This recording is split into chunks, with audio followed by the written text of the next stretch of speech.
গুৱাহাটীত কাম কৰিবলৈ গৈ সন্ধানহীন ধুবুৰীৰ যুৱক 5 দিনে সন্ধান নাপায়। বৃহস্পতিবাৰে আবেলি 4 বজাত সংবাদ মাধ্যমত মন্তব্য কৰি ৰাইজক সহায়ৰ আহ্বান পৰিয়ালৰ লোকৰ।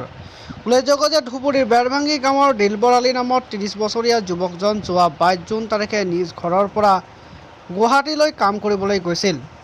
যাত্ৰাপথত আবেলি 4 মান বজাত জালুকবাৰী বাছৰ পৰা নামি পানী খাবলৈ গৈ নিৰুদ্দেশ হয় যুৱকজন।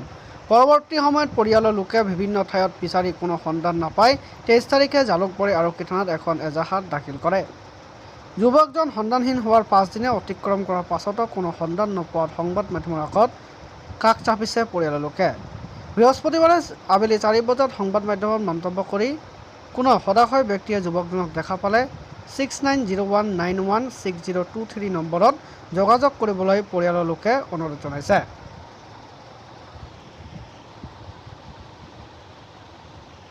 গুৱাহাটী গেছে কামত সকালবেলা গেছে, ভারীবেলা থাকি না হওয়া হয়ে গেছে।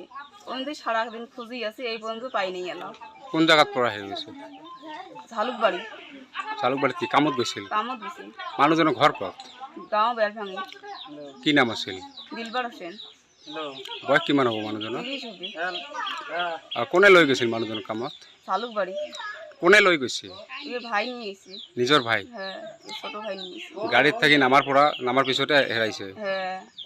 আপোনালোকৰ আত্মীয় স্বজনৰ ঘৰত খুজিছে নে? সবাৰ ঘৰত খুঁজিছে। পোৱা নাই এতিয়ালৈকে? পোৱা নাই। এতিয়া ৰাইজক কি জনাব? অনুৰোধ জানাছি। কি অনুৰোধ জনাব? সাইন্স এটি দেখবে, ওৰ থাকি এই নাম্বাৰত ফোন কৰবে, ওৰ থেকে আমৰা যোগাযোগ কৰে।